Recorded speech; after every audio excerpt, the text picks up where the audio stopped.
And on the line, I've got the independent candidate that's standing in the East Midlands Mayor elections. I've got Matt Relf. Nice to meet you. Thanks for joining us. Nice to meet you. Good to be here. Yeah, I've got to ask the obvious question. Why do we need this new mayor, and why do you think it should be you? So, the big question as to why we're getting the mayor is a valid one, and I think none of us really asked for this position, but it's, I think, potentially needed because the MPs of the region have failed to shout about our region and really get the funding and investment that we so desperately need. And so this government has decided this devolution is the way forward, so it's coming whether we want it or not. But for me, I think I want to seize it as an opportunity, and I think having an independent mayor who's got the skills, the track record of being able to deliver all of the areas around transport and business investment and housing and so forth, that having somebody independent in that role who's free of influence from parties can lead to a much better representation of our area, because I'm free to agree with the national government when it's right to agree, but free to disagree. And I've not got any party leaders from London whispering into my ear as to what we should be doing in the area. I can just focus on what's right for the residents who live here. No, fair enough. And let's imagine we're sitting at 4 or 5 years' time. You're successful. You have your shot as mayor. What's the thing you want to sit there and go, I did that. I'm most proud of that. Well, there's various areas, but probably one primary area is transport.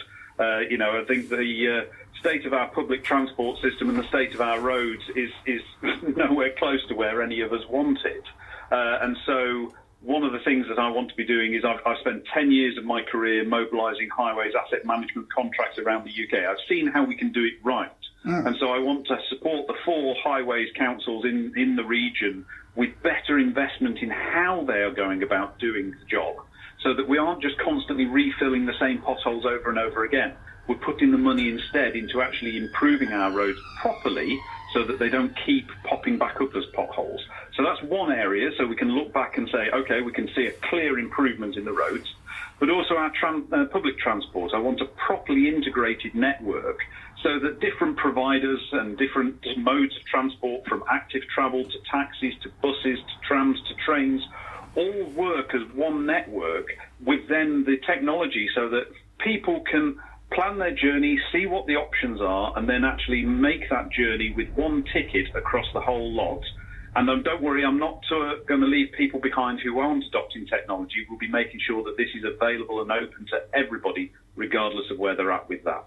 So you're touching on the public transport issue here, and being in Sherwood, I'd be remiss if I didn't mention the Robin Hood line extension we've been promised for decades and decades now. Is that something that's on your agenda and something you'd be looking to help get delivered?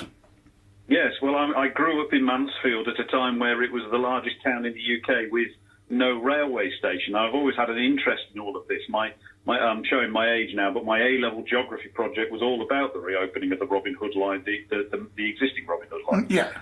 And so I see opening up these available routes as a real key priority. I'm working on reopening the Maid Marian line as well in Ashfield that will help bring new route options across to Derby that would connect in with that Robin Hood line extension as well. So yes, I'm very keen to support that.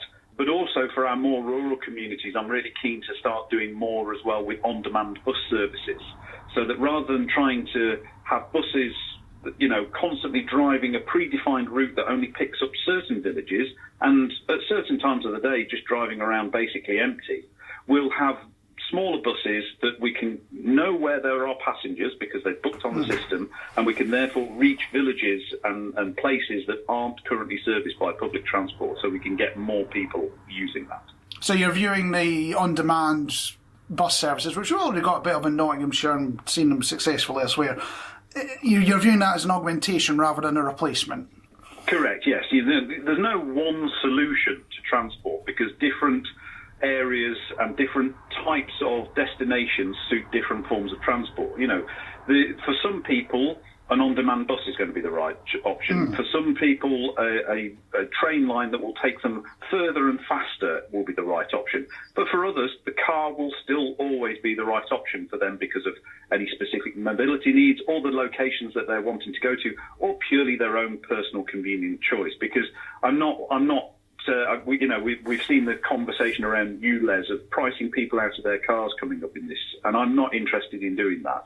I'm interested in giving a great public transport offering that people may choose to use and I would like them to use, but I'm never going to force people to use them.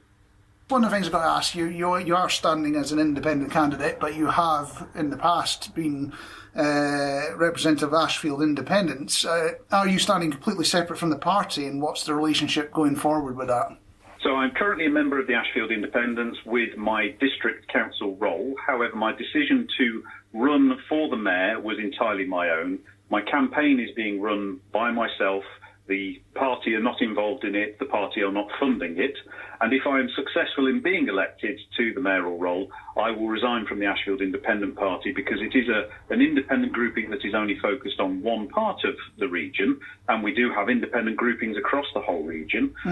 But I want to be representing the whole region and everybody regardless of parties. I mean, I work very well with politicians from all parties, and for this to work we need that partnership working, we need that bringing everybody together approach to work, and I've shown how I can do this. I've been involved in devolution right from the start, and I was elected by all the leaders of all the other councils in Nottinghamshire, the district and borough councils, regardless of whether they were Labour or Conservative. It was me that they voted in to be their representative on the Derbyshire, Nottinghamshire Local Enterprise Partnership Board that will be merging into the new combined authority. So I have a track record of working with other people very well.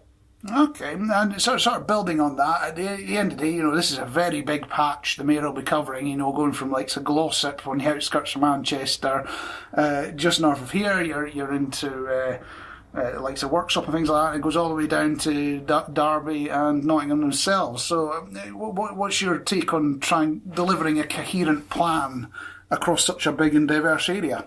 So it needs to be a mix of what are the big strategic investments, like improving the overall transport network, but also I want to make sure that I am utilising the locally elected, democratically elected representatives that we've got across this whole region who understand their areas best to be deciding on the things that need delivering for their areas, so that we can push out funds to the district and borough councils where there's districts and boroughs, to the city councils in the cities, patches of money so that they can decide what interventions are needed there, so we can make sure that the money that's coming with this is more fairly spread across the region, and the decisions about what is happening with it is made by the people who understand their areas best.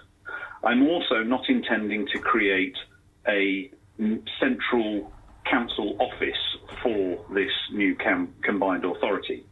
My intention is for people to be primarily working remotely, so that we can employ people across the entire region rather than people who just happen to live close to any chosen location. And then we will be having get-togethers where we need to have face-to-face meetings and discuss things, but we will go and do those at the various councils that are across the region. So we are making sure we are getting out to all corners of this region to understand what the challenges are. I guess you kind of already answered this next question I got from one of our listeners that's looking for a bit of reassurance that the things that are good and excellent in various local patches, so whether it's, buses in Nottingham or, libraries in Derby, they're not going to be homogenised under your approach.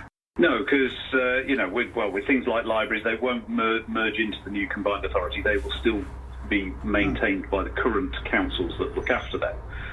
But no, we need to recognise that there are solutions that work in dense urban areas and the solutions that are working in rural areas. And to try and consolidate all of that into one solution that works everywhere is impractical. So there are times where we need one solution for the entire region, but there are times where we need to be flexible for everywhere else as well. And I intend to take that approach. Is there anything you feel that we need to touch on that you've not mentioned so far? Well, it's just my track record, really. I've come from a business background, so I understand the business support side of things that we need to be delivering in terms of bringing all this together. I've shown how an independent politician can go to the national government to unlock more funds. I've been the most successful councillor in the whole of the UK at doing that, with now £132 million unlocked for Ashfield for various regeneration projects. And I've shown that basically going to London with the right justifications, the right projects, is what works, rather than saying, oh, I know somebody whose door I can knock on. Well, actually, going with the right arguments is far more productive at doing that.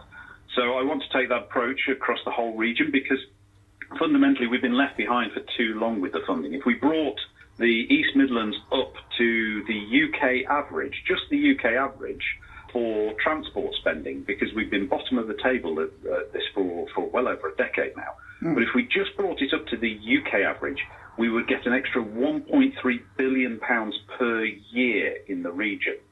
And so we need to go and unlock that and show that we've got the projects here to deliver better transport, but also in other areas. You know, we need to be investing in building the right homes in the right places with the proper energy efficiencies. We need to be gearing up with retrofit across the region as well, so that we can have businesses that are able to easily get people's energy bills down, because it's something we need to do as a region, so that we've got more money in people's pockets, but also we're doing our bit for the planet, because we've seen the impacts of climate change. I know a lot of people say it's not coming, but you only need to look at a lot of our areas of our county getting thoroughly flooded under deep water to see that things are changing. And it's only going to get more and more expensive to deal with that the longer and longer we wait to actually play our part in that. Touching on the flooding, Alderton was hit somewhat badly, and Edwinstone and Lakes area got away quite lightly, but we did get hit with it. But touching that part of the world, jobs are becoming fewer and further between. Is there anything in your remit that would be touching on that?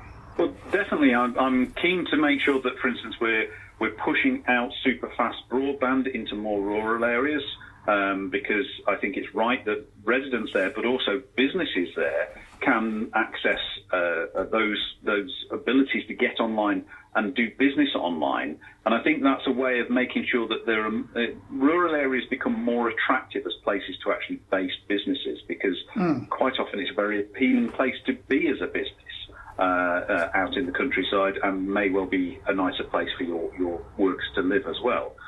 So we need to do that, but also we need to get a better business support offering going across the region. There's some brilliant pockets of stuff going on, but at the minute it's very disparate in how it's organised. I know from my own business, when I've been seeking support and investment in the past, that I kept finding new people doing different things, and the combined authority will be able to bring that all together under one place, not taking over any of the offerings, but be a signposting place, so that if you need support, you can go there and they will show you exactly what's on offer around the region. But also, once we understand what's on offer around the region, we can see what works well in places and make sure that offering is spread to other areas where it's not currently on offer. Thank you for joining us. It's very good to be on, so thank you for having me. Whoever you choose to vote for, do remember that polls open on Thursday the 2nd of May, and remember to take your ID with you when you vote. The candidates in alphabetical order are Frank Adlington Stringer for the Green Party, Ben Bradley for the Conservatives, Alan Graves for Reform UK, Matt Relf as an Independent, Helen Tamblyn Saville for the Liberal Democrats, and Claire Ward for Labour.